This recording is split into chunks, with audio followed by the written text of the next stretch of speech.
I think you know it's a unique honor for me to introduce friends, particularly to do such a critical job as serve as ambassador to the greatest, to any nation, to represent the greatest nation in the world, and that's the United States. And today, it's my great honor to introduce my friend Sergio Gore to be ambassador to India. An absolutely critical relationship, and Sergio is absolutely perfect for this role. He's a proven leader across business and media, and is a senior staffer here in the Senate. On top of all of this, Sergio has delivered results in one of the toughest and highest stakes arena in Washington. That's the White House Presidential Personnel Office. At PPO, Sergio has maintained a record-setting pace for hiring. He's staffed nearly 4,000 key roles across the government, including over 1,000 appointments on day one of the administration. Frankly, an amazing task. It didn't happen by accident. It took vision, discipline, and frankly, a relentless work ethic. But beyond the resume, Sergio Gore has achieved something that no resume can really underscore enough, and that is the complete trust of President Donald J. Trump. Sergio has stood by the president's side as a loyal and trusted advisor. In fact, Sergio is one of the absolute go-to people for President Trump. He has helped shape key strategies. He's delivered tough messages. He's ensured that the America First agenda is not just a slogan, but a governing reality. President Trump has called Sergio, quote, a great friend and someone I trust completely to deliver for the American people. Our relationship with India is now more important than ever. And if you think about the criticality of this, issues like trade, technology, defense, and regional stability are all at the fore in this vital relationship. And at this critical time, we need someone who can speak with clarity, who can act with conviction, and importantly, who has a direct line to the President of the United States. Sergio Gore is that person. When he speaks, New Delhi will know that he speaks not just for the State Department, but for the President himself. And I strongly urge my colleagues to support his nomination. Thank you, Mr. Chairman. Thank you, Senator Hagerty. I appreciate that. And with that, first of all, I'd like to welcome Judge Janine Pirro with us today. Glad to be here and glad to have you here. Thank you so much for coming. The way this is going to work is I'm going to make a few opening remarks. I'm going to turn to the distinguished ranking member to do likewise, and then we'll hear about 5 minutes from each of the four nominees that we have, and then we'll open it up to a round of questions. However, today being the day that it is, I would like to take a moment to remember the victims of the 9/11 terrorist attack and their families. This moment changed our country forever. We will never forget the lives lost and irreversibly altered that day. Please join me in a brief moment of silence in honor of the victims of September 11th.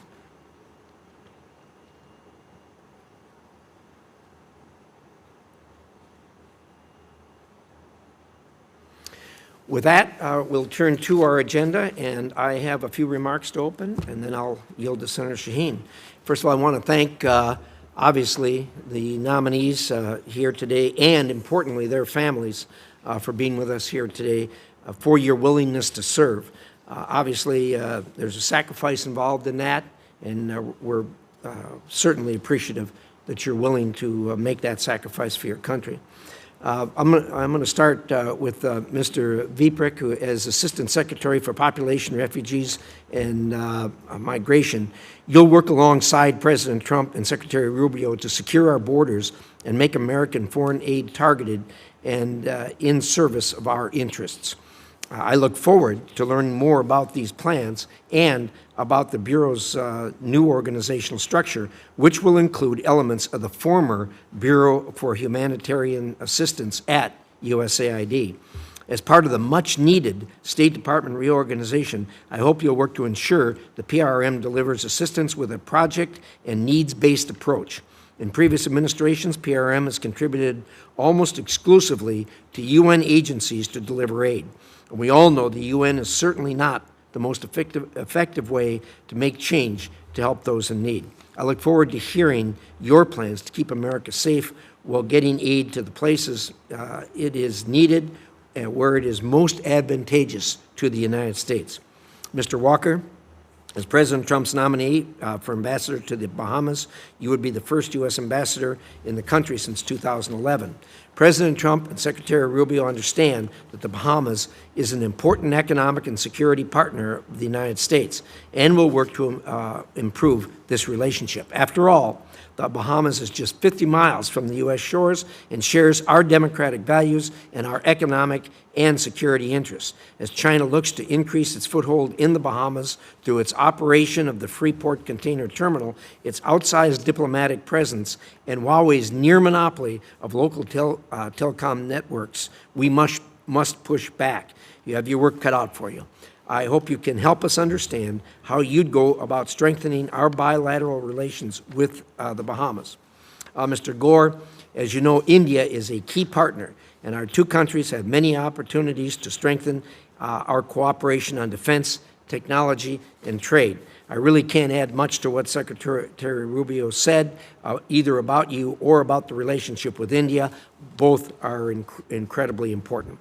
As partners in the Quad, India and the U.S. play an important role in maintaining a free, peaceful, and prosperous Indo-Pacific. While our relationship has its frictions, we cannot ignore that our countries are strategically aligned on the need to counter China's unfair economic practices and malign influence in the region. At the same time, you must balance those strategic priorities with difficult conversations. India's close energy relationship with our adversary, Russia, is incredibly troubling. President Trump has taken action to address India's dangerous purchases of Russian oil, and I hope you will double down on those efforts, making clear to your Indian counterparts that the United States will not tolerate support for Putin's war machine. Mr. Holtsnider, the United States and Jordan have a strong, long-standing relationship guided by our shared goals of a peaceful, stable, and prosperous Middle East. His Majesty King Abdullah of Jordan is a close friend of this committee and its members, and there isn't any world leader who meets with us more frequently. Last fall, our ally Israel and Jordan celebrated 30 years of peace, but this relationship is facing strong headwinds. Anti-Israeli sentiment among Jordanians is on this rise, and this sentiment has only deepened in the years since Hamas's brutal October 7th terror attack. You've had a distinguished career of service across the Middle East in both the State Department and the Marine Corps. As ambassador, it will be your responsibility to look out for Americans in Jordan and to work with your counterparts to combat extremism and promote stability in the region. I look forward to hearing your plans to do so. Thank you again to all of our witnesses here today, our nominees, and for your willingness to serve. And with that, the distinguished ranking member, Senator Shaheen. Well, thank you, Mr. Chairman, and welcome to our nominees and to all of your friends and family who are here with you today. Unfortunately, historically, both Republican and Democratic administrations have struggled with the Senate's slow confirmation process. Sometimes delays have been political. Other times they reflect legitimate concerns about the nominees themselves and their potential impact on American security. Senator Risch and I have spoken about the importance of advancing career nominees at our first business meeting of this Congress. And Mr. Chairman, I appreciate that you continue to push for more career nominees as part of that commitment. Thank you as well for agreeing to postpone consideration of the nominee for Kuwait as we wait for more information on his background. All of this is to say that I, too, have been frustrated by the slow consideration of nominees. But I also believe that when a nominee requires further scrutiny, either for policy reasons or because of their backgrounds, that the Senate must do its job. Now, the nominees before us today, like all of our nominees, require careful scrutiny. Take India, for example. Both Democratic and Republican administrations, including the last Trump administration, have made serious investments in our relationship with India. India is not only a major power in the region, its workforce will help drive the future of technology and economic growth, and we heard both from the chairman and Secretary Rubio how important that relationship is. I was very concerned, as I'm sure others on this committee were, when I saw Prime Minister Modi standing alongside Vladimir Putin and Xi Jinping at the summit in Beijing earlier this month. But I worry that that meeting should not come as a surprise for those who have read the committee's minority report, The Price of Retreat. China has been working diligently to capitalize on this moment of America's retreat, and pushing India into a closer relationship with China is a serious setback to U.S. interests. Mr. Gore, you've been nominated to serve as ambassador to New Delhi. I hope you will speak about what you would do, if confirmed, to rebuild that critical U.S.-India relationship. Mr. Walker, if confirmed, you will serve as ambassador to the Bahamas. This nation is a close American neighbor off our coast of Florida, and China has long sought to expand its influence there. I'd like to hear from you what your plans are to advance American interests in the Caribbean as China pushes deeper into the region. And Mr. Veprek, you've been nominated to be Assistant Secretary for Population, Refugees, and Migration. In the past, this was a bureau that was focused on helping asylum seekers ranging from Russian journalists to Afghan women. Under President Trump, rather than supporting asylum seekers, the Bureau has too often prioritized resettlement of groups like Afrikaners from South Africa. It's also supporting the administration's efforts to deport people to countries where they have no ties, including to El Salvador, South Sudan, or Rwanda. If confirmed, what will you do to ensure that the U.S. is not sending people to places where they face torture, trafficking, or sexual exploitation? And finally, Mr. Holtsnider, if confirmed, you will serve as ambassador to Jordan. Jordan, as already has been outlined, is an important American partner in the Middle East. I was glad to visit there last month, met with King Abdullah, and saw some of the operations in Jordan that are very important to the United States. They work closely with our U.S. military and intelligence community and host thousands of Palestinian and Syrian refugees. I'm pleased the administration has nominated someone with experience and a long diplomatic career to this critical post. So I look forward to hearing from all of you. Thank you for your willingness to serve.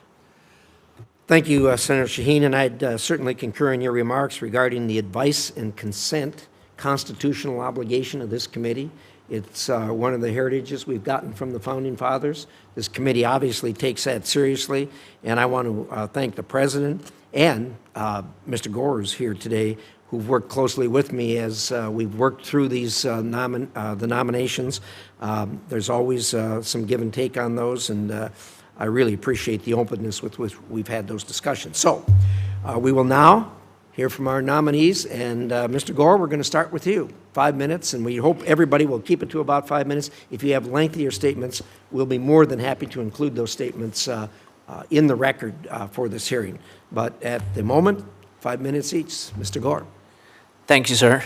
Chairman Risch, Ranking Member Shaheen, and members of the committee, thank you for having me here today. Before I get started, I'd like to take a moment to acknowledge the senseless killing of one of my closest friends yesterday, Charlie Kirk. Charlie cared about our nation, loved his beautiful family, and was always there if you needed anything. Charlie was an optimist. Our prayers are with his beautiful wife, Erica, and her 2 young children. Rest in peace, Charlie. Members of the committee, it is truly an honor to be here. For those of you who have yet to meet, my name is Sergio Gor, and I currently have the honor of serving as Assistant to the President and Director of Presidential Personnel at the White House. I can proudly report that under the President's leadership, the Office of Presidential Personnel has filled over 95% of jobs at record speed, beating every other administration in American history. I also want to thank this committee for the incredible work you have done to confirm so many of our nominees, often in a bipartisan effort. I've also spent many years here on Capitol Hill, including working for members of this very committee.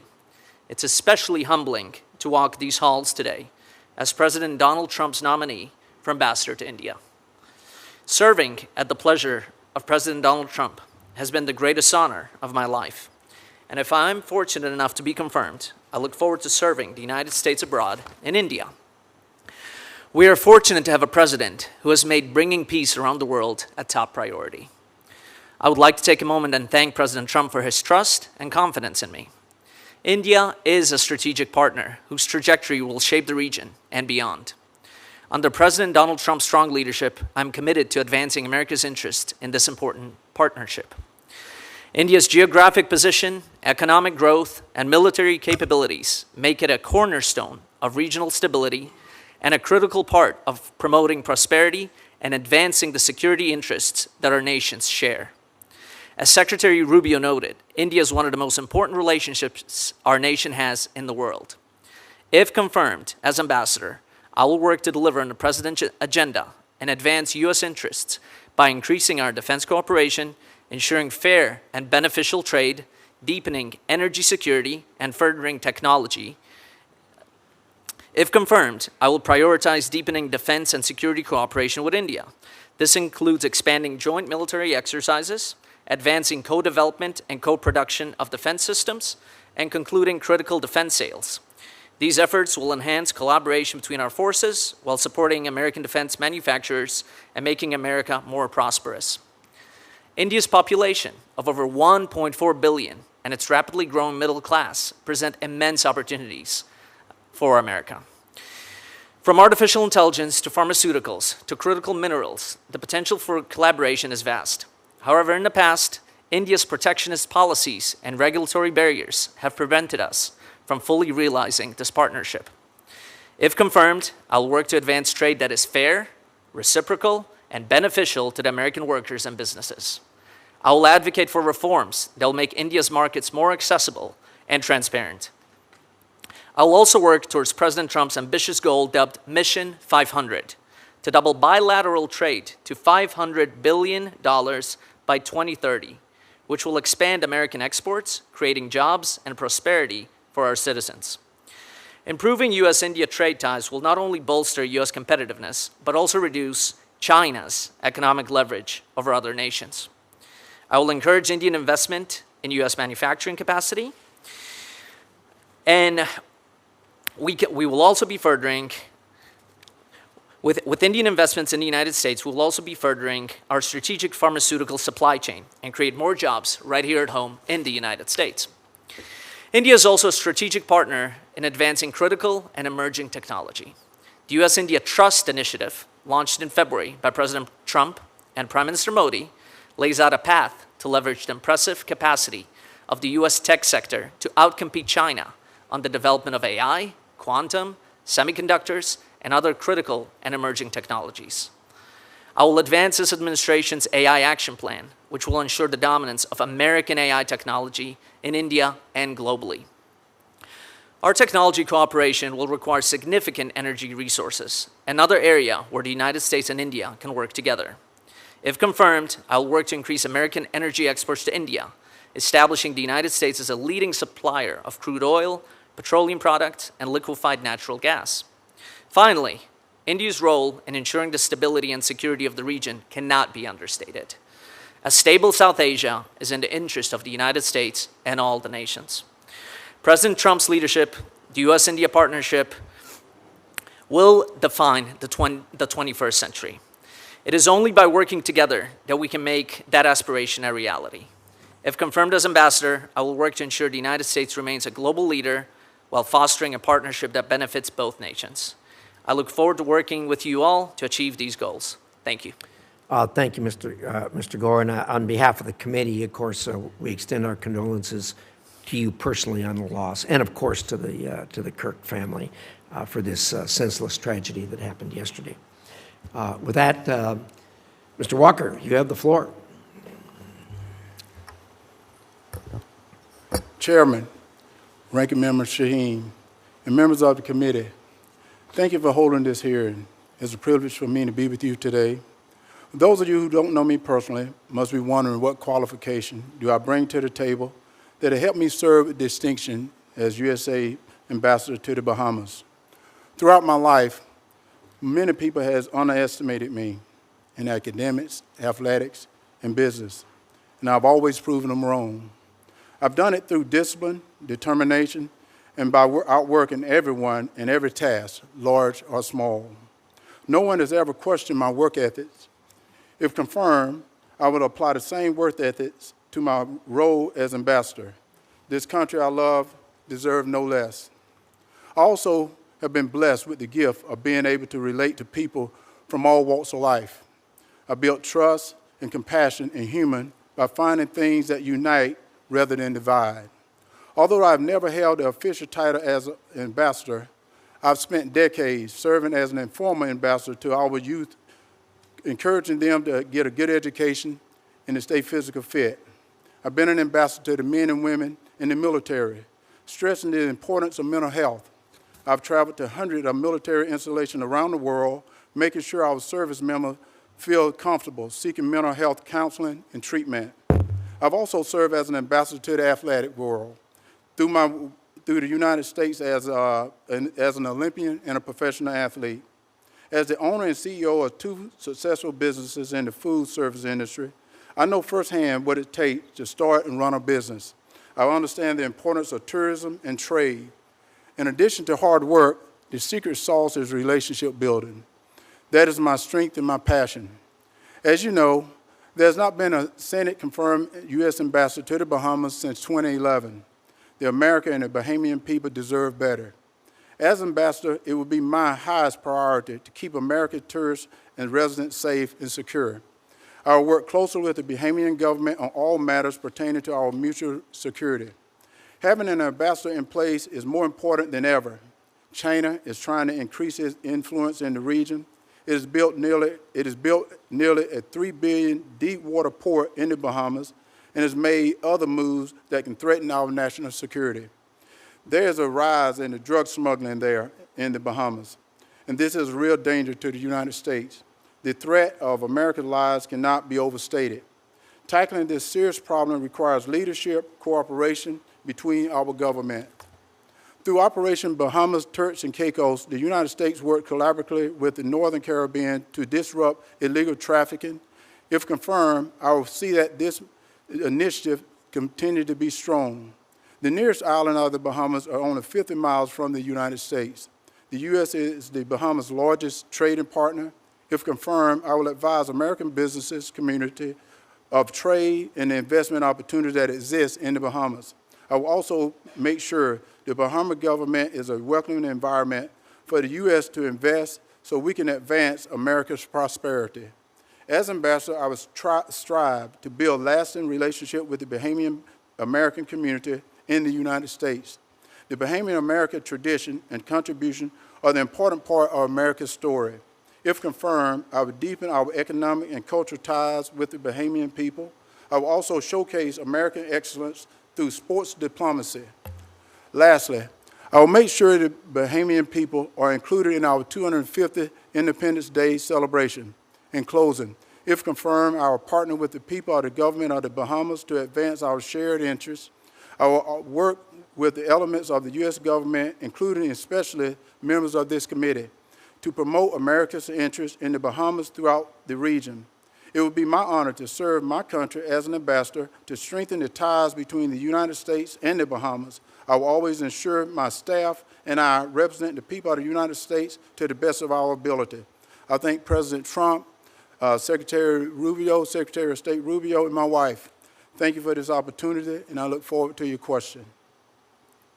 Thank you very much, Mr. Walker. We'll now turn to Mr. Veprek. The floor is yours. Chairman Risch, Ranking Member Shaheen, and distinguished members of this committee, thank you for the opportunity to appear before you today. As you did, Chairman, I'd like to start by recalling the September 11th attacks. It is fitting that we remember the Americans who lost their lives 24 years ago today, as well as the service and sacrifices of many others in the years since to safeguard our country. Senators, President Trump has nominated me to lead a bureau charged with addressing what is, in my view, our country's greatest challenge, migration. I thank him and Secretary Rubio for entrusting me with this important task. I'd also like to thank my family. Over 23 years ago, I entered the Department of State with the first Foreign Service orientation class after the September 11th attacks. And since then, I've had the privilege of serving my country in a variety of capacities all around the world. My family has supported me throughout, graciously accommodating many moves and long absences. Members of the committee, during President Trump's current administration, we have seen a significant reduction in border encounters and a reversal of migratory flows into the United States. These are important achievements.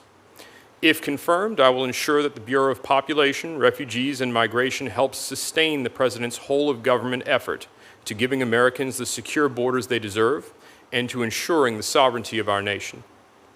U.S. diplomacy is an important part of that effort, whether it is ensuring that foreign countries facilitate the repatriation of their nationals who have no right to remain in the United States, negotiating arrangements to accept the transfer of illegal aliens removed from American communities, or working with the Department of Homeland Security to facilitate cost-effective voluntary removals. The Department of State has a leading role, and the Bureau of Population, Refugees, and Migration should be at the forefront. Regrettably, in previous years, the Bureau took the opposite approach in the policies it promoted and the foreign assistance programs it managed. Instead of protecting our borders, they facilitated mass migration into the United States. That will not recur on my watch. If confirmed, I will direct the Bureau to support the voluntary remigration of those who have no right to be in our country and support other countries that help us achieve our immigration enforcement goals.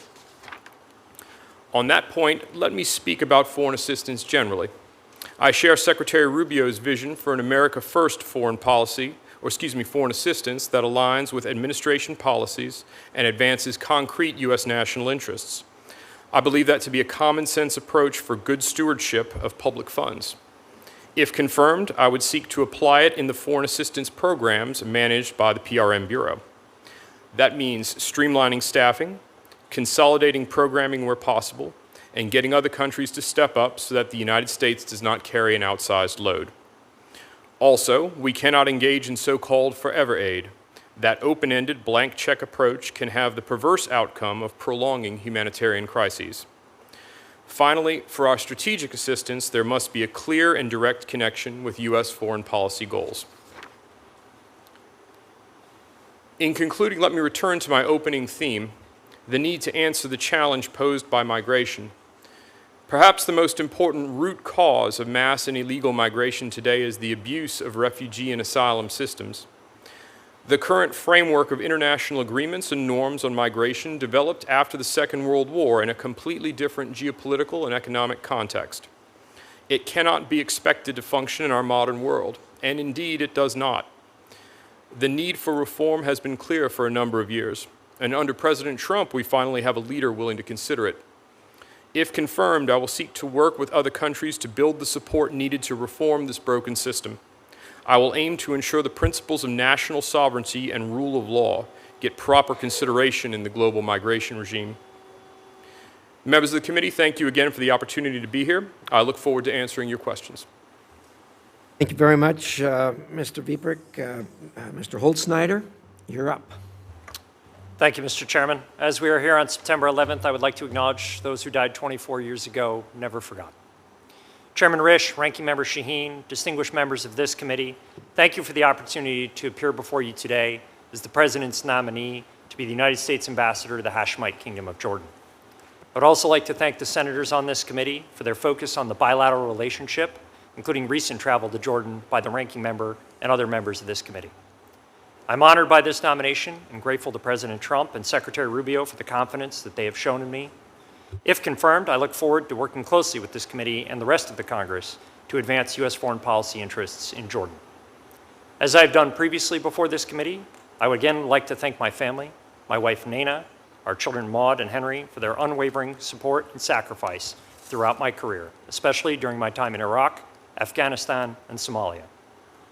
Throughout my career, I've had the opportunity to work on U.S. foreign policy in the Middle East. From my earliest engagements as a young enlisted Marine in the 1990s to my most recent overseas assignment in a leadership role at our U.S. Embassy in Kuwait, I understand the importance of getting policy right in the region. The U.S. strategic partnership with Jordan, a major non-NATO ally, spans 7 decades and is rooted in our security relationship. Our military and law enforcement cooperation with Jordan helps us combat terrorism, deter illicit narcotics flows, and counter malign actors. With a defense cooperation agreement and a bilateral memorandum of understanding, we have important opportunities to update and enhance our security partnership. If confirmed, I commit to strengthening our security partnership and prioritizing support for our U.S. military colleagues throughout the region, as I have done in previous assignments. As we execute President Trump's decision to give the new Syrian government a chance, our partnership with Jordan is especially critical.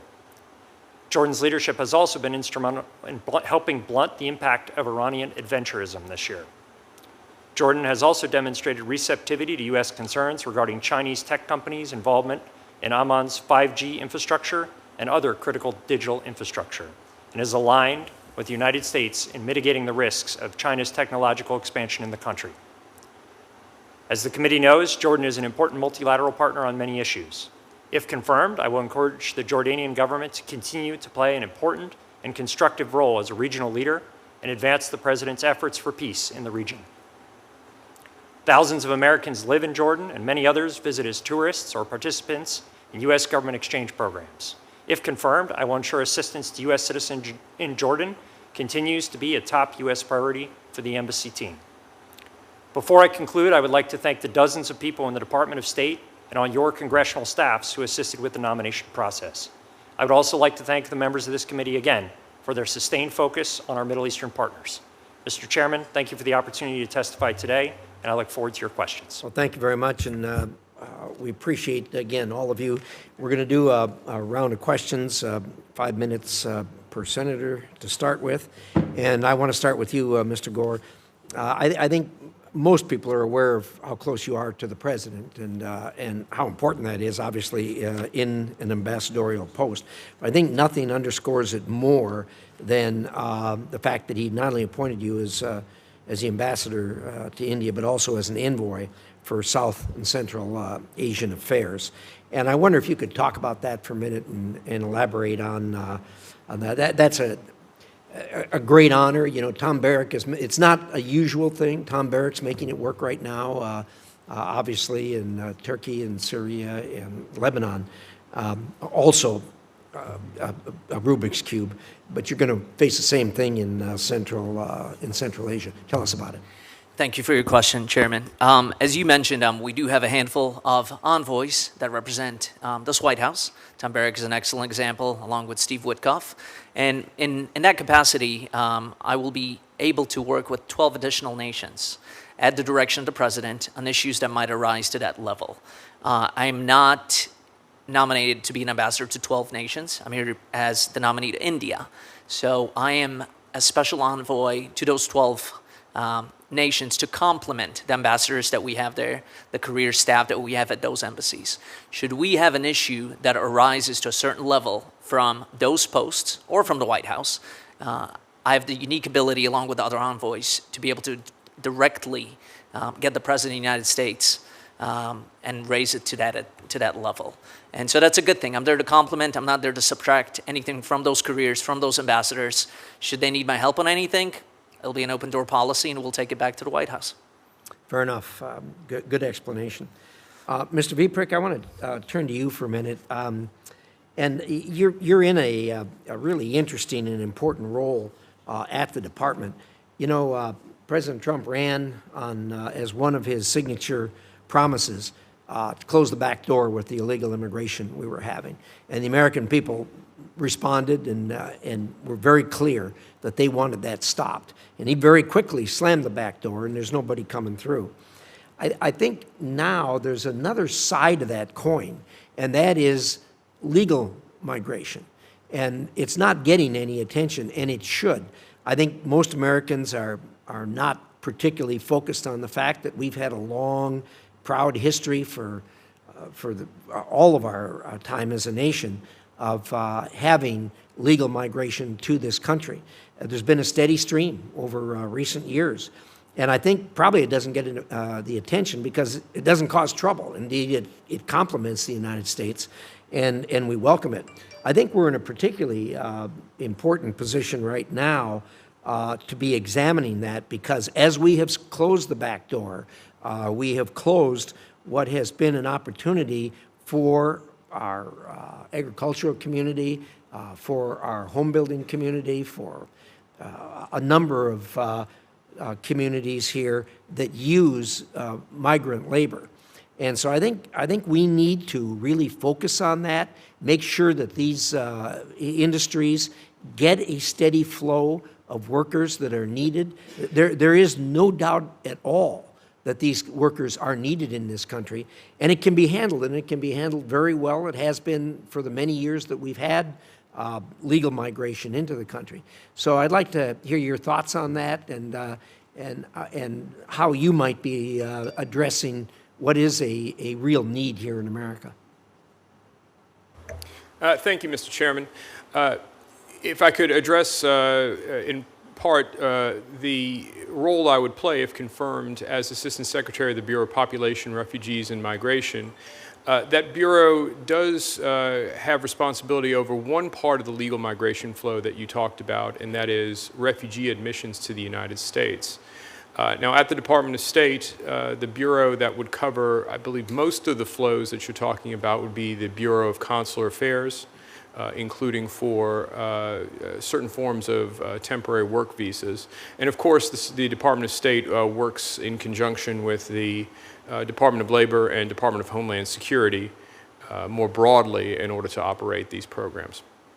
Well, I appreciate that, and I guess I should have refined the question a little bit more.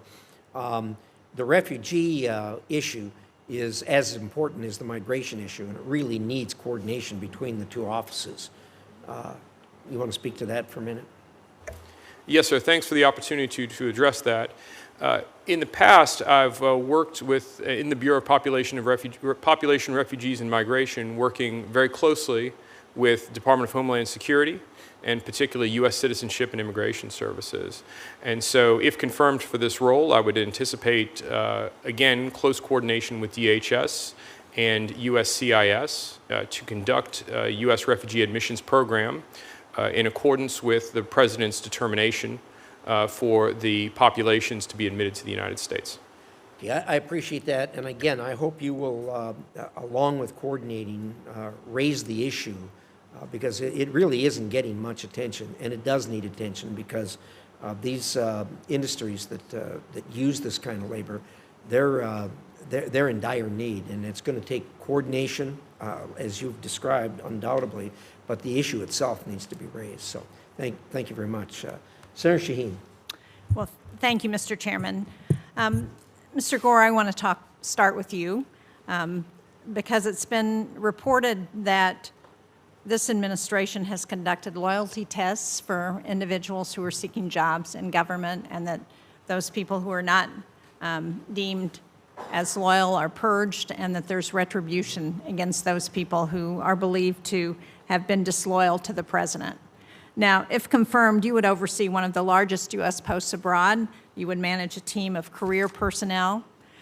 Do you commit to not pursuing retribution or retaliation against anyone under your purview across the government for their personal or political beliefs? Senator, thank you for your question, and I enjoyed our meeting yesterday. I do commit to that. Not only do I commit to that, in fact, the State Department is uniquely positioned, and we have some incredible talent in the Foreign Service. And that is a unique skill that they bring over many decades of service there. We do not have that across every other department. The Foreign Service is uniquely positioned to bring that expertise to our posts, to our missions, to our embassies. And so I very much look forward to working with those careers and enhancing, the America First agenda abroad with them. Well, thank you. I appreciate that response. One of the things we talked about in our meeting yesterday was India's reaction to tariffs on their buying oil from Russia, which helps to fuel the war in Ukraine. And given that China is the world's largest purchaser of Russian oil, how will you explain the distinction to the Indians about why they have been spared the same kind of tariff treatment from the administration? So 3 points, Senator, on that. We're actively negotiating with the Indians right now. In fact, the president has invited their commerce and their trade ministers to come visit us next week, and they'll be meeting with Ambassador Greer here in Washington. Part of that will include a hopeful deal. We're not that far apart right now on a deal. In fact, they're negotiating the nitty-gritty of a deal. Secondly, look, we hold our friends to a different standard. Frankly, we expect more from India than we do sometimes from other nations. I do think it will get resolved over the next few weeks. And finally, we commend you and the chairman, you're both co-sponsors of Senator Lindsey Graham's bill, which seeks to impose 500% tariffs. So the president has imposed 25% tariffs. The bill that almost every single member of this committee is a co-sponsor of goes much higher. So I think we're all in agreement on that. Well, I certainly agree with that, and I hope that you will encourage that we treat China in the same way as we treat India, given what they're doing to fund Russia's war machine. Not only that, Senator, but as you know with the president, he is very much open to that. He's spoken about that. In fact, he's encouraging our European allies to do the same, and so I think we are on the same page. Thank you. Mr. Veprek, did I understand you to say in your opening statement that you believe the cause of migration is the refugee and asylum system that we have in the United States and in other countries? Senator, thank you very much for the opportunity to address that. In my view, one of the biggest root causes of mass and illegal migration, the phenomenon we're seeing around the world, is the current migration regime, that is to say the framework of international agreements and norms that was built after the Second World War for a completely different world. We live in a different world now with quick international travel, rapid international communications. It's easier for people to retain their connections back home. It's not like people have to migrate and sever all connections with back home. And so now we have a system where it is possible for people who are seeking to migrate for economic purposes to exploit the current system of refugee and asylum protection, not just in the United States, but in other countries around the world. We hear from some of our other partners that they perceive this same problem. And so, if confirmed, one of the things I would want to work on is working with them to try and reform the system. But you do understand that the root causes of migration are in most cases famine, starvation, climate change, war, conflict in all its forms, drug cartels, violence, that's what drives refugee populations to look for asylum and to try and take advantage of opportunities that may allow them to get away from those kinds of disasters. You do understand that, I assume. Senator, thanks for the opportunity to address this a little further. For migration writ large, I think there are as many different motivations as there are migrants in the world. Everybody has his own reason for wanting to leave his home country and move to another. Now, for refugees, we're talking about a narrower set of motivations. The definition of refugee is set in our law and is set in certain international instruments. I'm not asking you about the legal explanation for refugees. I'm asking you about whether you understand the root causes that force people to leave their homes. I have had an opportunity to meet with many refugees, not only in the United States, but around the world. And what I hear consistently from them is that they want to go home. The reason they have fled is because they're facing violence at home, because they're facing starvation, because they have no economic opportunities and can't support their families. That's the question that I'm asking you. Thank you, Mr. Chairman. Thank you, Senator Shaheen. Appreciate that. Senator Hagerty. Thank you, Mr. Chairman. Mr. Gore, I'd like to start with you, if I might. I'd like to talk about the relationships that exist between the United States and India. I don't think there are few relationships that are as critical for our national security and for our economic relationships as the relationship that we enjoy with India. And I've been fortunate, I would say, to be in the presence of both President Trump and Prime Minister Modi at the same time on multiple occasions. I can say this, there's a great relationship between the two leaders. There's a relationship that I could see of mutual trust, and I think it's a wonderful foundation. I also see an issue, and I think it's very clear that President Trump is dead serious about resolving the conflict between Russia and Ukraine. He's dead serious about bringing this to an end. And India can play an important role in this. You and I have talked about that, but India can play a critical role. I think my colleagues are aware of this. But there's sort of a circular transaction network where India buys Russian crude at a discount, they refine it, and they sell it back to the Europeans. We need the Europeans to be buying American energy. We need Russia's flow of funds to be shut down.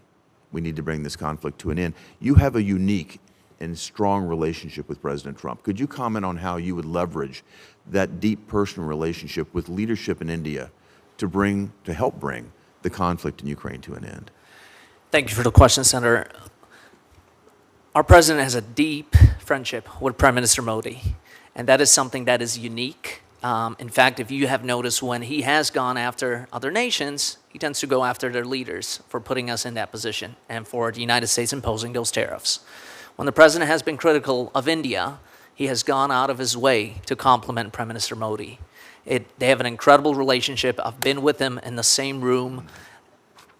We're not that far apart on a deal already on these tariffs. To your point, getting India to stop buying Russian oil is a top priority for this administration. Bringing peace around the world is a top priority to this administration. This president has engaged in trying to resolve wars and conflicts all over the world, from Africa to the Middle East to Ukraine and even Southeast Asia. So I agree with you wholeheartedly. I think the time will arrive upon us in the next few weeks and next few months for all of this to get resolved. You know, I think we all saw the display in Beijing when we saw Prime Minister Modi and other leaders join Xi Jinping in China. A lot of pearl clutching going on here in America about what does that mean? Is India drifting away? I would just highlight this, that China and India have a long history of grievances and distrust. Barely 5 years ago, China and India were fighting over a disputed border, and China used an electromagnetic weapon. They didn't use bullets, but they used an electromagnetic weapon to literally melt Indian soldiers. So I think that it's clear to me, and I think it's clear to all of us, that international relations are a lot more than a photo opportunity. They really run deep. You're 100% right. Look, India shares a lot more in common with us than they do with China. And for far too long, we have not had that personal touch. And not only will I be able to bring that to New Delhi, but the president is also extremely personally engaged. Just earlier this week, he had complimented Prime Minister Modi. Prime Minister Modi responded in kind the next day. We have a great foundation that I hope, if I am confirmed, to build upon.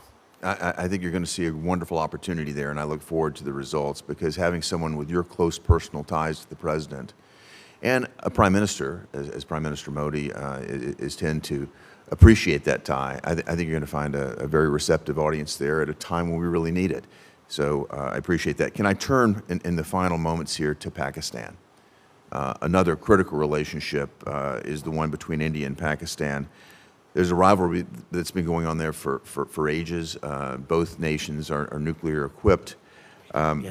In May, this really erupted into open conflict. And President Trump and the administration stepped in to keep the fighting from further escalating. You were in the White House.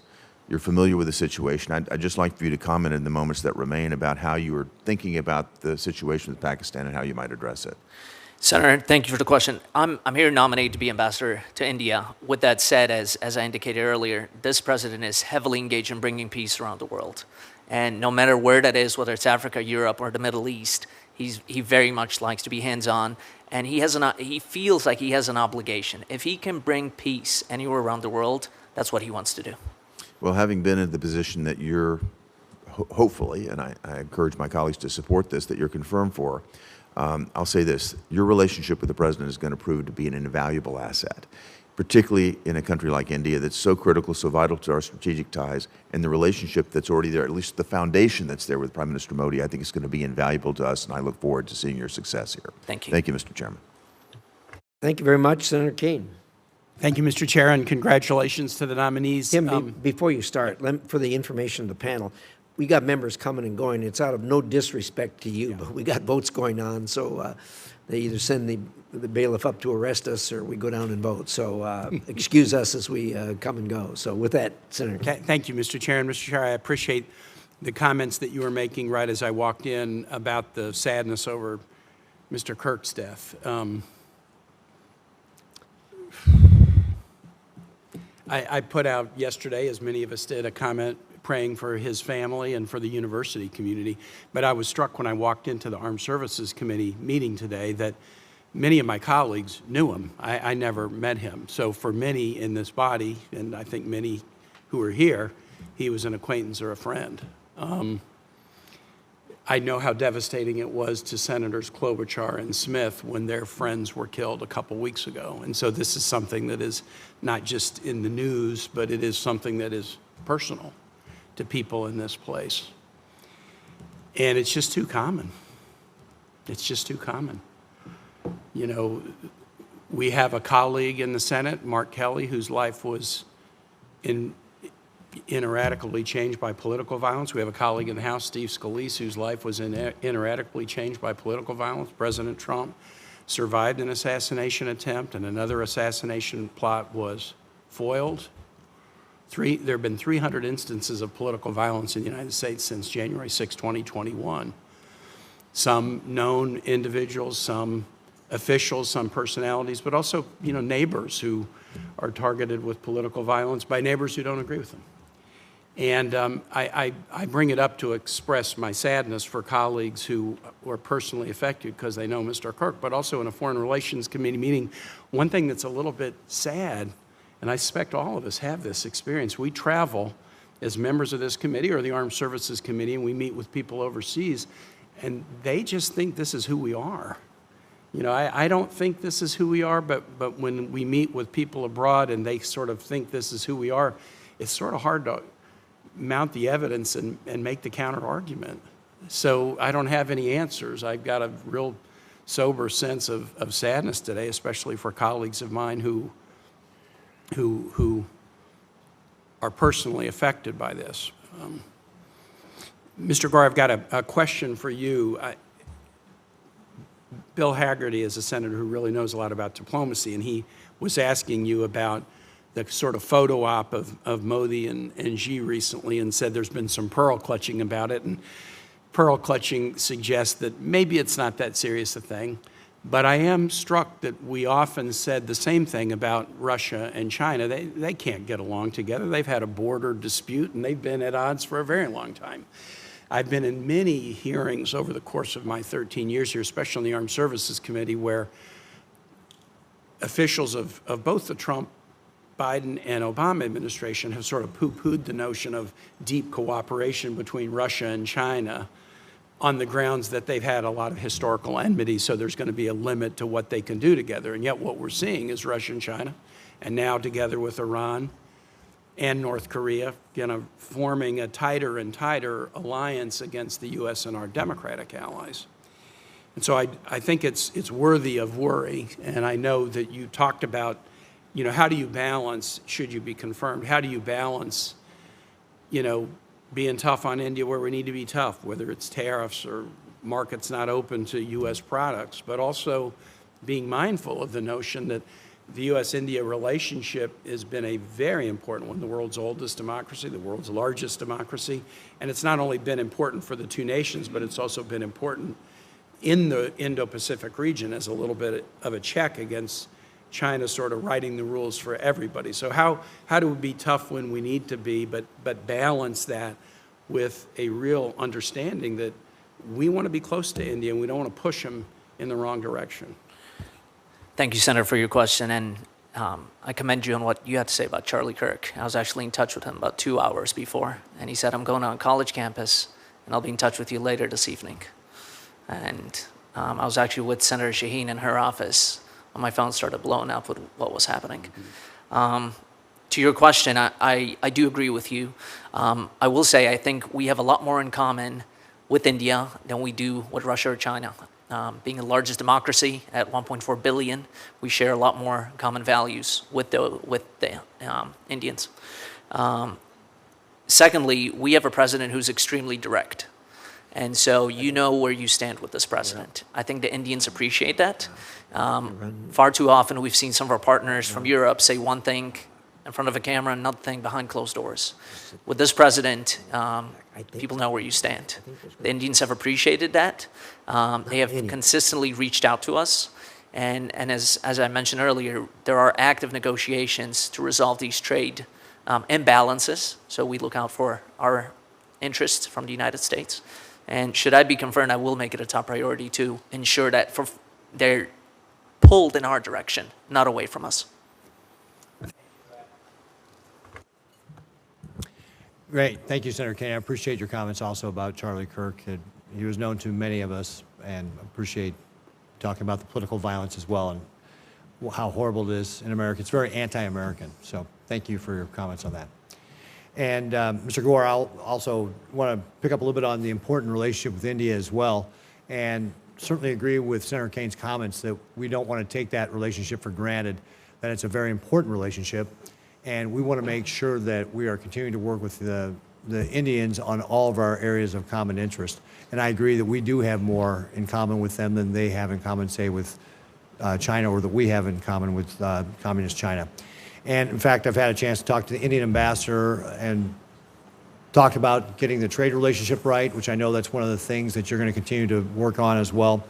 And that also that how important it is for somebody such as you, who is close with the president, to be nominated to India. And they recognize the importance of that, and that what that means from this administration to nominate you to this position. So I think that it is very, very important what you're going to be doing here. So I'm looking forward to encourage again my colleagues to support your nomination. I want to talk a little bit about one of the areas that's a shared interest here. You know, we've got Indian troops that work with us. We develop relationships. One of those areas is the Quad. And since the start of this administration, both President Trump and Secretary Rubio have committed to deepening the cooperation with the Quad to counter Communist China and its effort to dominate the Indo-Pacific. I'm co-chair of the Senate Quad Caucus, along with Senator Duckworth, and I've been particularly pleased to see this focus on streamlining the Quad to deliver tangible results. Despite our trade negotiations with India, the fact remains that Communist China remains the greatest geopolitical threat to both India and the United States. This reality is what revived the Quad during President Trump's first term and will ensure the Quad's relevance and resilience going forward. For security and cooperation shaping the regional technology standards, to infrastructure investment, to securing supply chains, the Quad countries have too much to gain to let bilateral differences stifle continued progress. Mr. Gore, if you're confirmed, what actions will you take to strengthen the U.S.-India cooperation on the Quad? Thank you for the question, Senator. 2 points. The Quad is vitally important. In fact, after Secretary Rubio was sworn in and clapped in at the State Department, 1 hour after his first meeting at Foggy Bottom was meeting with the foreign ministers of the Quad. The president is committed to continual engagement with the Quad. In fact, there's already been talks on a trip for the next Quad meeting. Earlier this year, I traveled to Japan and had the chance to meet with the Prime Minister of Japan.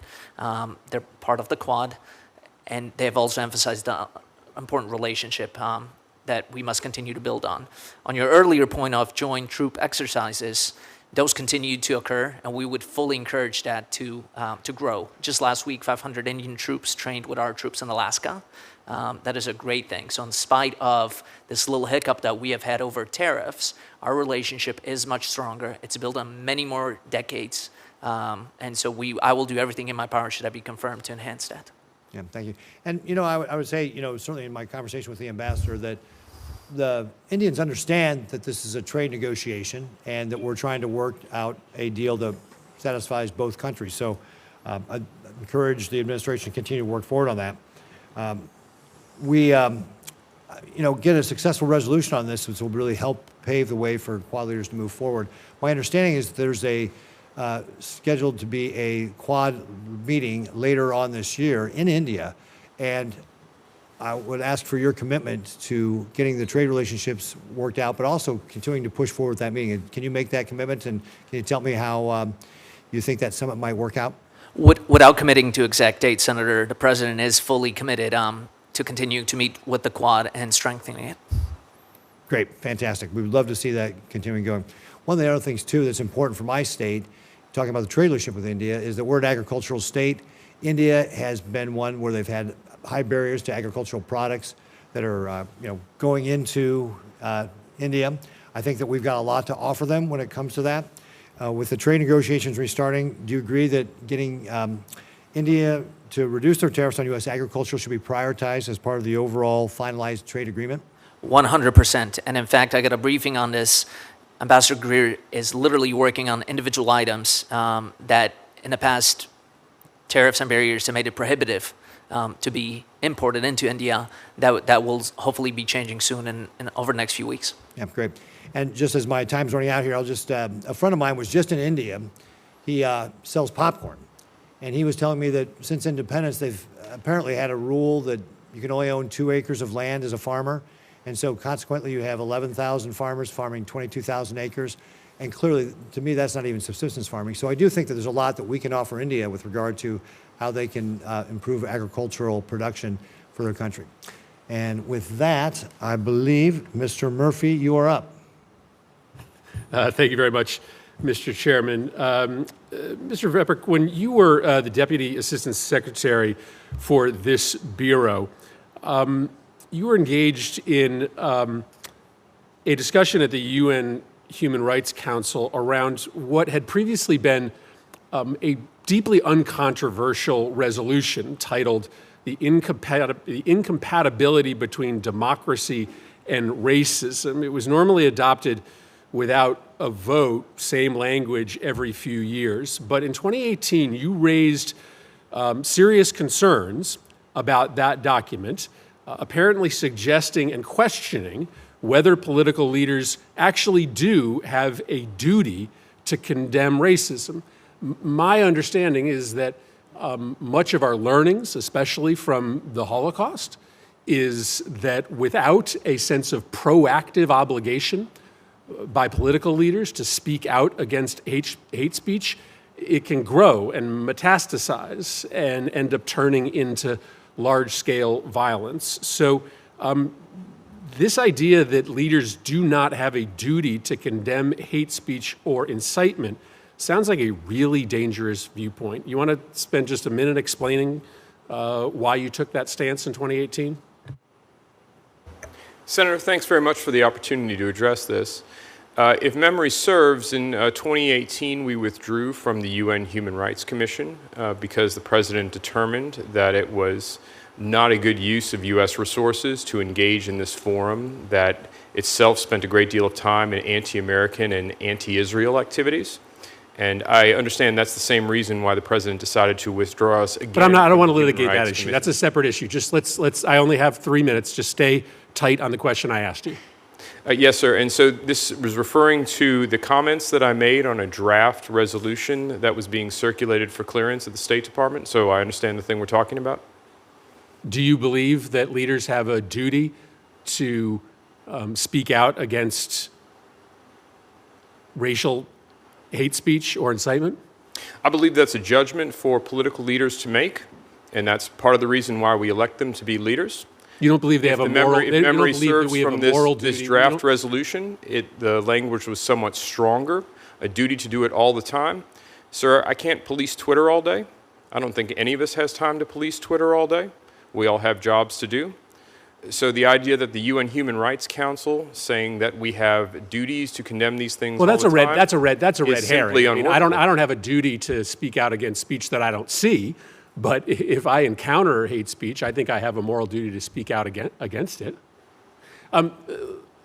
News was sent to this committee overnight that the administration is going to put a cap of 40,000 to 60,000 on refugee resettlement from the coming year, and that almost the entirety of that quota will be met by resettling 40 to 60,000 Afrikaners. That's an extraordinary break with precedent and an extraordinary message to send to the world that the United States is only going to allow for white people to be processed through the refugee program. Don't you worry about the very dangerous message that sends, and why, in your understanding, is our entire refugee program this year going to be limited to white Afrikaners? Well, Senator, I haven't been involved in the process of determining or making recommendations to the President on which populations would be admitted as refugees. Is that something you would support? Well, sir, if I'm confirmed for this confirmed for this position, then I anticipate that I would be involved in making recommendations up to the President. Now, why the President has selected to give this group priority in refugee admissions, I think he's articulated very well in the executive orders where he's described the situation on South Africa. I would mention also that throughout our history, the United States has prioritized certain groups for refugee resettlement. So, Well, that's for true, but example, do you during the believe Cold War, people from the Eastern Bloc were selected, among other reasons, to make a political statement vis-a-vis our relationship Well, with the that's Soviet true. We have prioritized. We have never, ever before filled the entire quota with one ethnic or racial group. And so why is it that we believe that no one, with the exception apparently of 300 Afghans, are meritorious of resettling in the United States other than white Afrikaners? Senator, anyone who's admitted to the United States as a refugee will have been adjudicated as a refugee by USCIS, which has the legal authority to do so. So they're all refugees according to our law. Thank you, Mr. Chairman. Senator Lee. Thank you so much, Mr. Chairman. It's good to have all of you here, and I'm very grateful that you're willing to serve. Mr. Gore, we'll start with you. I've known you for many years. We've traveled together, spent a lot of time together, and I've really appreciated your service on behalf of the administration. I think it's an exciting thing for the United States ambassador to India, a major power, major economic force in the world, and one with potentially increasing significance to the United States. That ambassador is going to be somebody who's got a close relationship with the president, and I think that's wonderful. I think it's also an added plus that in a large embassy like that one, a lot of personnel, they've got a personnel expert, somebody who's head of the Office of Presidential Personnel, and also someone who seems to know every man, woman, and child in America. Never known anyone who knows as many people as Sergio Gor. Since taking office, President Trump has reinvigorated economic statecraft in a way that has enabled us to exert more power as a country. And to that end, I've commended his use of his authority over tariffs and trade matters in order to secure more favorable terms for the United States, both as it relates to tariffs on our products and also as it relates to what very frequently surfaces as non-tariff trade barriers, sort of below the surface trade restrictions that often go overlooked. And I remain hopeful, very optimistic, that President Trump will continue to use this in a way that will make for a more robust trade environment on better terms for the United States. In the past 9 months, that approach has paid some significant dividends, bringing allies and some competitors alike to the table in a way that they haven't been brought to the table in the past.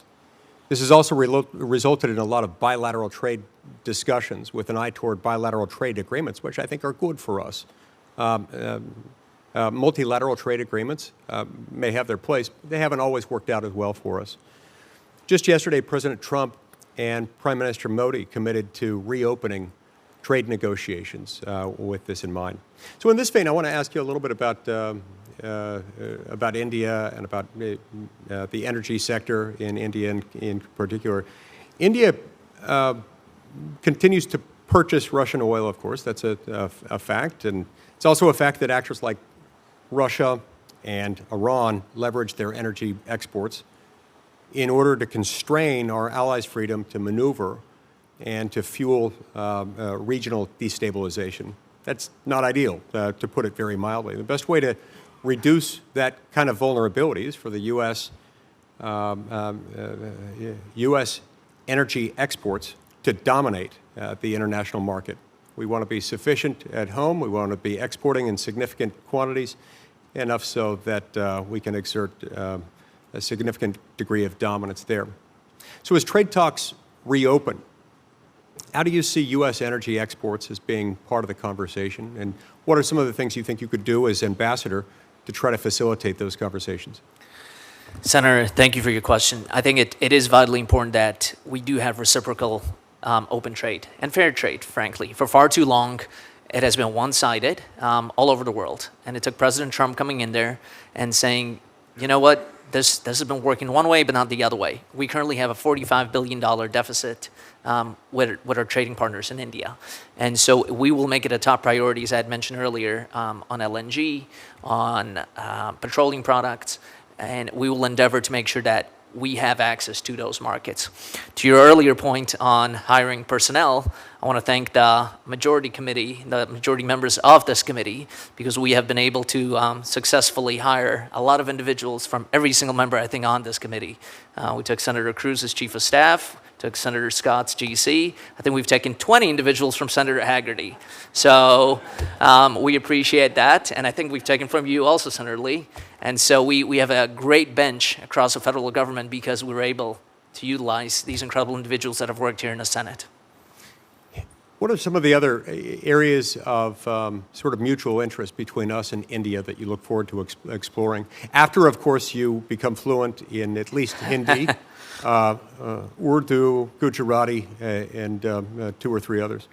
Thank you, Senator. I think the biggest priorities, of course, are U.S. economic and business interests, the security and stability, advancing security and stability, expanding U.S.-India cooperation in defense, energy, strategic technology, and also enhancing diplomatic and cultural ties. We have an incredible diaspora, a lot of individuals in Texas. It's an incredible diaspora. It's something that should be fostered and grown. Great. See, my time's expired. Thank you very much. Thank you all for your service, and thanks for answering my questions, Mr. Gore. And Senator Rosen. Well, thank you, Chair Risch, and I want to thank you and Ranking Member Shaheen holding this hearing today, and all of our witnesses, your families I see are here, your willingness to serve. I want to start with you. I'm actually going to stay with you for my time here this morning, Mr. Veprek. I want to talk about the Lautenberg program, because I'm disturbed by the persecution of Jews, Christians, Baha'is, and other religious minorities living in Iran. For more than 20 years, the Lautenberg program has provided a safe and legal pathway for Iranian religious minorities to settle in the United States as refugees, with only 2 exceptions. During the first Trump administration, when the program was suspended in February 2017, and right now due to an executive order. As the walls close in on the Iranian regime, these religious minorities, well, they need more help for the struggles they're facing, their increasingly severe state-backed repression. So could you explain what efforts, if any, you made as Deputy Assistant Secretary of State for PRM in the first Trump administration to reopen the Lautenberg program, and what role you would intend to play in supporting this program if confirmed as Assistant Secretary for PRM? Thank you, Senator Rosen. I appreciate the opportunity to address this. When I worked in PRM before as a Deputy Assistant Secretary, one of the portfolios I had was refugee admissions, and in that capacity oversaw the U.S. refugee admissions program, including the Lautenberg program under it.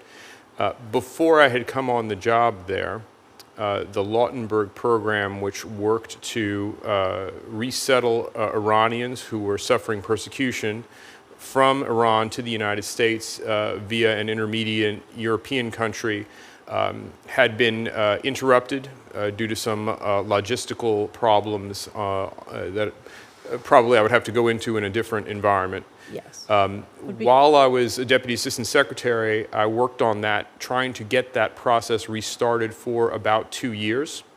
The principal issue was, say, overcoming some reluctance on the part of European partners. At the point that I left that position in would have been spring of 2020, I thought we were fairly close to getting there, but that was at the very beginning of COVID, and then I moved on to a different job and didn't have the opportunity. I have to some see other it through. questions to ask you, so will you be willing to come work with us on reviewing this program and helping now that we hope Iran is on its back foot, weakest point in decades, and we know that there's a burgeoning movement there for some freedom, and we want to protect those religious minorities. And I'm going to kind of build on Senator Murphy's question, because I want to talk about vetting of Afrikaners and anti-Semitism as we think about persecution, because despite President Trump's indefinite suspension of the U.S. refugee admission program, reports suggest that, of course, we know white Afrikaners have been resettled in rapid fashion, with some being approved to travel to the U.S. in just weeks. So we want to talk about the vetting. One of the very first Afrikaner refugees resettled is openly anti-Semitic, including on social media. And the irony of this situation is that the administration has used the pretext of combating anti-Semitism to attack individuals and institutions it doesn't agree with. So combating anti-Semitism and other forms of hate, wherever it manifests, absolutely necessary. But why is this expedited admission of an Afrikaner refugee with a documented history of anti-Semitic social media posts? It is both unacceptable and offensive. So how do you think this individual slipped through the cracks? And if confirmed, will you commit to vetting future Afrikaners to the same high standards applied to other refugee applicants? Senator, thanks very much for the question. Not working in PRM now, I'm not in a position to talk about how the vetting works or what might have happened in this case. What will you do going forward? But indeed, if I'm confirmed and in place, I can commit to ensuring that all refugees are vetted and screened to the highest possible standard. And so you would agree that someone who has anti-Semitic social media posts and continues to do this would not be a person you would maybe consider clearing? Just to be clear on the process for refugee admission, it's USCIS that makes the determination for who is a refugee and who gets refugee status to be admitted to the United States in that way. So that wouldn't be a decision that I would be able to make personally. Well, you would be committed in the fight against anti-Semitism with all of us, and bringing these folks in, maybe not necessarily the best idea, just generally. Indeed, I'm quite committed to the fight against anti-Semitism. Thank you. Mr. Chairman, I yield. Thank you, Senator Rosen. Senator Cruz. Thank you, Mr. Chairman. Mr. Walker, I'm extremely alarmed by China's encroachment across the Western Hemisphere. Just a couple of weeks ago, I traveled to El Salvador, Panama, and Mexico, and met with leaders who all echoed the same concern. This is dangerous, and it is the result of bipartisan failure stretching back decades. As you noted in your testimony, we've had no Senate-confirmed ambassador to the Bahamas since 2011, under both Republican and Democrat administrations. That's left an enormous vacuum, allowing China to make inroads in the Bahamas for over a decade, pouring billions into a deep-water port and other critical sectors of the economy. The Bahamas is just 50 miles off the coast of Florida and serves as a key regional gateway. The proximity makes any major foreign investment or infrastructure project directly relevant to American national security. The United States should work with our partners to curtail China's growing influence in the Caribbean and the broader Western Hemisphere, and your role will be vital in advancing this critical partnership. What policy approaches, in your judgment, should we pursue to help the Bahamas resist Chinese pressure? Well, thank you for your question, Senator. First of all, I can't set policy, and it is set by the president. But what I see China doing now is they're doing a lot of influence in the Caribbean. And one of the things that I feel that I would do to get China to is continue to work with the Bahamian people to make sure that we become the partner of choice, being so close because of being 50 miles of proximity from the United States, just to work with the Bahamian people and the Bahamian government to make sure that we become the partner of choice. And at the same time, work with a lot of the American companies to come to the Bahamas to see the key investments that they can make down in the Bahamas to combat against China, because I think they're coming down with a lot of money. And so if we can get other American companies to come down to invest as well in the Bahamas, that'll be a starting point. Fully agree. Thank you. Mr. Gore, congratulations. Good to see you. You and I go back a long, long time. Indeed, just the other day, we were laughing at 13 years ago when a former colleague of ours, John McCain, labeled your then boss, Rand Paul, and Michael Lee and me collectively wacko birds.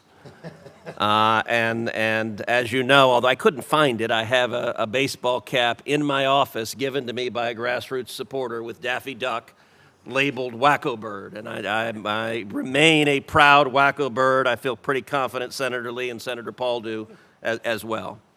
You're going to be terrific in India.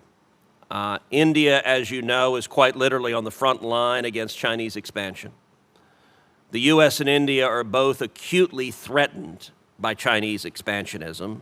President Trump and Modi undeniably respect each other and have signaled again and again that the United States and India are natural allies. Nevertheless, our relationship with India is far from perfect. You've talked about that in several different ways today in your testimony in response to questions. I'd like to ask you to talk a little more specifically about how India views Chinese expansionism and aggression and what that means for U.S.-Indian relations. Senator, thank you for the question. Look, India is very concerned. I mean, they've openly spoken about this, as I think it was Senator Haggerty who pointed out just 5 years ago, they were in open conflict. And so while we might have our moment of hiccups right now, we are on the track of resolving that. Our relationship with the Indian government, with the people of India, extends many more decades, and it's a much warmer relationship than they have with the Chinese. Frankly, they are concerned by Chinese expansionism. And Chinese expansionism is not just on the border of India, it's all over the area. And so we share a lot in common, and we share a lot of the same concerns that other nations in the region do. So should I be confirmed, we will make that a top priority, that India is pulled into our side and away from them. I fully agree. Another area that remains under-discussed is cooperation with India, specifically on energy. India has the world's largest population, a booming economy, and it's on track to become the world's largest economy in future years. President Trump is committed to American energy dominance, and obviously my home state of Texas is a powerhouse when it comes to energy. Talk a little bit about the possibilities for U.S.-India energy cooperation. Look, possibilities are endless, Senator, as you pointed out. We fully intend in these trade talks that are ongoing right now to open the markets to crude oil, petroleum products, liquefied natural gas. You're talking about a population of 1.4 billion individuals there. Their middle class, by our definition, is larger than the entire United States of America. And so we have countless possibilities to expand into those markets, and we fully intend to do that. Excellent. Thank you, Senator Cruz. Senator Scott. Thank you, Chairman. Mr. Gore, first off, congratulations to all of you. And I know each one of you is going to be dedicated and do a great job. Mr. Gore, India's purchase of Russian oil is a significant issue for our foreign policy interest. As our next ambassador to India, how do you view India's choice in light of U.S. tariffs and our strategic goals? Thank you for the question, Senator. President Trump has been crystal clear on this. They must stop buying Russian oil. And I believe almost every single member of this committee has co-sponsored Senator Graham's legislation, which has proposed a 500% tariff on secondary purchase and reselling of Russian oil. The president has only imposed a 25% tariff, and he's fully encouraging also our European partners and others around the world to stop that. Our tariffs work if our partners around the world are on the same page. If we're unilaterally putting tariffs on someone, but they're able to buy the same oil and resell the same oil through China, through India, through Brazil, that's a problem. And so we fully intend on fixing that. India is a vital counterweight to Communist China in the Indo-Pacific. So our relationship is very important. I'm concerned that India is a member of the BRICS organization alongside some of our biggest adversaries. So how are you going to deal with that? Senator, I share those concerns with you. With that said, the Indians have been on our side on various issues within BRICS, including several individuals in BRICS, Brazil, China, have pushed for years to move away from the U.S. dollar. India has been the stopgap for that. India is much more willing and open to engage with us than with some of those other individuals that are in BRICS. All right, thank you. Mr. Walker, what would you consider a clear measure of success at the end of your time as ambassador? How would you like to leave the U.S.-Bahama relationship after your term as ambassador? Sir, thank you for the question, Senator. And, I feel a true measure of success because the charge d'affaires, Kim Furnish, and her group in the Bahamas have done an excellent job. And a true measure of success, if I can contain and let the Bahamian people know that we are their country of choice. With China making a large influence in the Caribbean, and we are able to keep China from being too close to the United States because that can become a security risk, and letting the Bahamian people know that we're the country of choice, I think that'll be a measure of success for me. Thank you. Mr. Veprek, for years I've opposed the United Nations Relief and Works Agency choice to categorize Palestinian and Arabs as refugees, decades after the conflict that created the refugee situation. No other refugee population is treated this way, and I've yet to be told the reason behind this decision. This means Palestinian refugees have to live in camps that become cauldrons of terrorism and violence, and they are never, ever resettled or recategorized. This allows Israel's enemies to falsely accuse Israel of violating international law and demanding the use of land that threatens Israel's security. What plans do you have to address the situation? Senator, you raise a very interesting and important point, which is that the definition of refugee that UNRWA applies with regard to certain Palestinians is not the same as the definition of refugee that's applied more generally when it comes to other international instruments. I would note that the United States has drastically adjusted its engagement with UNRWA recently. And so when it comes to looking at whether and how the United States will continue to assist in Gaza and Palestinian territories, we're going to have to consider what partners we engage with there. Thank you. Mr. Holtsnider. Keeping our focus on the Middle East, the U.S.-Jordanian relationship is clearly important, but given the current regime's instability and the pressures from our enemies on Jordan, it's also a difficult one. Do you believe this relationship can be improved, and can Jordan become more stable and less at risk from its own population and terrorist threats? Thank you, Senator, for the question. I do believe the relationship can always be strengthened. The relationship between the United States and Jordan is good. It is very strong, and again, thanks to many members of this committee who have invested in that relationship over many, many decades. I do think there is always more work to do to strengthen the bilateral relationship, particularly given the important role that Jordan plays in the region right now, and it has played for many, many years, particularly as we look at implementing the president's policy on Syria and activities going on in Israel. So if confirmed, I look forward to working with Ambassador Huckabee, with Special Envoy Tom Barrack, and others to do the very best that we can do to strengthen that relationship and support the Jordanian government. All right. Thank you. Thank you, Mr. Chairman. Thank you, Senator Scott. Senator Van Hollen. Thank you, Mr. Chairman. Mr. Gore, if I could begin with you. And I think Senator Shaheen raised this issue. I just want to make sure we get it on the record. I co-chair the Bipartisan Foreign Service Caucus here in the Senate, along with Senator Sullivan. And one of our goals has been to make sure that we have a foreign service that upholds the highest ideals of our country, that recognizes that they have to follow the policies of the president, but also recognizes their duty to the Constitution. You agree that those are all important considerations for foreign service officers, right? Thank you for the question, Senator. Not only do I agree, I think it's vitally important that we rely on some of those experts that we have there. The State Department has incredible talent that has been built over many decades. And when we're able to combine that with the president's vision, I think we can have incredible success around the world. I appreciate that. Obviously, as if you're nominated to be or confirmed as ambassador to India, it's going to be very important that all those employees, foreign service officers and others be treated, I think, with the respect that they deserve. And I'm only raising this issue because there have been a number of reports about how in your current position you've applied essentially Trump loyalty tests, not just to political appointees, but to some of the career folks at the National Security Council. Is that true? Have you insisted on loyalty to the president as part of that screening process? I'm not sure. Yeah, I got to. Two points, Senator, on that. Thank you for the question. First of all, I do not hire the National Security Council. That is outside of my purview. Most of the jobs within the White House do not fall under my portfolio. So I have not hired, I've not fired anyone within the National Security Council.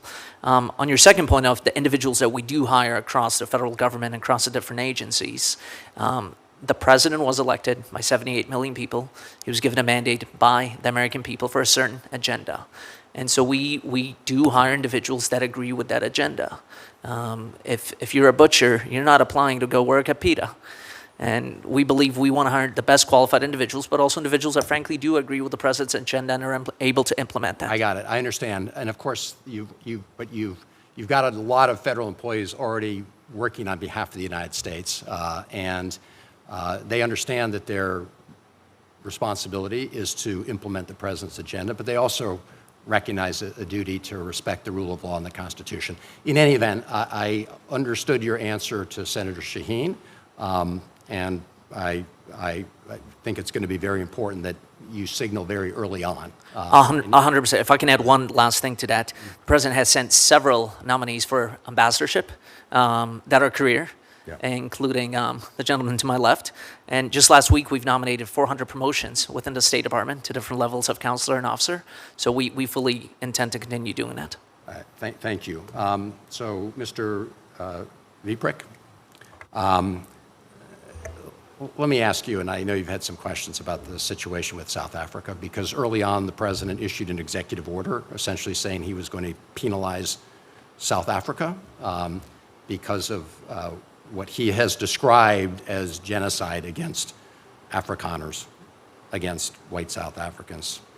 I don't know what extent you've been involved in those decisions, but I do have a very simple question. Do you agree with what I think is an outrageous claim that the government of South Africa is engaged in genocide against the Afrikaners? Thank you, Senator, for the question. With regard to the president's executive order and his comments in it that made it possible for certain ethnic minority groups in South Africa. My question, sir, was very specific. Do you agree that the government of South Africa is engaged in genocide against the Afrikaners? Do you believe that? I would refer to the president's executive order, including the reasons that he gave in there for deciding to privilege certain... I'm going to stop you there. The notion that South Africa is committing genocide against Afrikaners is sort of laughable on its face from a legal perspective. Let me just ask my last question of you, Mr. Holtsnider, and thank you for your service. I just happened to be on a trip a couple weeks ago that included a stop in Jordan. One of the clear messages we got from the government of Jordan was how they had worked very hard to open what's called the Jordan Corridor to provide humanitarian assistance into Gaza, to help people who are starving in Gaza, and that there were all sorts of obstructions that had been put in their place by the Netanyahu government. Senator Merkley and I released a report today. I urge you to take a look at it, and I just ask that you work with us to address those issues, should you be confirmed. Do I have that commitment? Senator, thank you so much for the question. If confirmed, I absolutely commit to work with this committee to do what we can to get the assistance flowing. Thank you. Thank you, Senator. Senator Daines. Chairman Risch, thank you. I'm going to jump right into it. Mr. Gore, it's good to see you here today. Congratulations on your nomination. There's a lot of talk about India, certainly, as you will be, if confirmed, the next ambassador. I'm confident you will be the next ambassador in India. But you also carry another very important title and role, and that's the special envoy, the president, to both Central Asia and South Asia. I just want to bring Central Asia back into the forefront here in this Foreign Relations Committee. I don't think it gets enough attention and talk, and while we have this moment, I want to jump into the Central Asia, some of the questions there. We spoke the other day about how U.S. adversaries are really undermining the increased U.S. engagement we're seeing today in Central Asia. And clearly that breakthrough peace agreement that President Trump led between Azerbaijan and Armenia is one of these moments. It's been underreported, in my opinion, underappreciated, but significant geopolitically and ramifications will have for Central Asia. The question for you, Mr. Gore, is how important is it to show our allies in Central Asia that the United States is turning the page from the last administration and now looking towards real investments and stronger cooperation in the region? Senator, thank you for your question. It is vitally important, and I want to commend you. you have been one of the few individuals who actually have visited the area. From my understanding, there's not been a Senate delegation of close to a decade there. And so when the president announced me as the special envoy to the region, we've actually gotten outreach from some of those foreign ministers, including some of the presidents from those countries. And for far too long, they have felt ignored by both administrations. And so we are fully engaged with those nations. The president has already spoken to some of those individual leaders over the last week alone. He will be meeting with additional leaders during his time at the UN. And so we're fully committed to bringing them into the fold. And for the longest time, they frankly have been ignored. So if I'm able to do my small part, should I be confirmed in bringing them in, we'd be thrilled by that. Thank you, Mr. Gore. And having visited all 5 of the Central Asian countries in the last 18 months, met with the presidents of each in their respective capitals, there was one common thread. There were several common threads, but one was their great respect and appreciation of President Trump. They truly want to engage. They think so highly of the president. It's a great opportunity for us, and I'm grateful to see both the president and yourself engaging more now in Central Asia. I appreciate that, Senator. In fact, we're actively planning a trip, the Deputy Secretary and I, Chris Landau, in October to visit possibly 3 or 4 of those countries. So we're fully committed to that relationship. And one of the specific issues that always gets brought up is certainly the outdated policies of Jackson Vanik. That was, a Soviet-era type policy that really serves no purpose today as we move forward. Senator Chris Murphy and I have been working on this in Congress in a bipartisan way to repeal it, and I look forward to working with you in your special envoy capacity of Central Asia to see if we can get Jackson Vanik repealed. We're working that with the chairman as well. That's going to be one of the top topics. It shows a lot of respect, I think, for Central Asia and the fact they've moved on from the Soviet era of the past. You're 100% right, and Secretary Rubio has spoken of his willingness and his desire to repeal that, and we will work towards that. All right, just to wrap up, I want Mr. Walker, it's good to see you here today. Thank you for your willingness to serve as ambassador to the Bahamas. I'll cut right to the chase. As you know, as ambassador, you're going to be working to strengthen this relationship with the Bahamas and with our government. Can you work to build an even stronger law enforcement and counter-narcotic relationship between the United States and the Bahamas, and work to stem the tide of this poison that's entering our country? Thank you for your question, Senator. One of the things that I put a lot of pride in myself is bringing people together and working with law enforcement. And I feel that if you can get law enforcement to communicate with each other and know how important that they are, and I feel that that's the most important thing, is to make all the law enforcement feel that they're important. I think they've gotten so much negative that now I love to make them know that they're important. They're the reason why, and I can build a championship team if we're all working together. And I can commit to that I can get them to know how important that they will be in the Bahamas and getting things done. Mr. Walker, thank you. I'm confident you'll build another championship team there in the Bahamas. So thanks for your service. Mr. Chairman, I'll yield back to you. Thank you, Senator Daines, and thank you to our nominees and their families once again for your willingness to serve. We have received letters of support. I'm going to order those put into the record. For the purposes of the committee, the record will remain open until close of business tomorrow, September 12th at 5 o'clock. If any of you get questions, I would urge you to immediately answer them. It'll help move the process along. Again, thanks to the panel. Thank you to the committee for the participation. With that, committee's adjourned.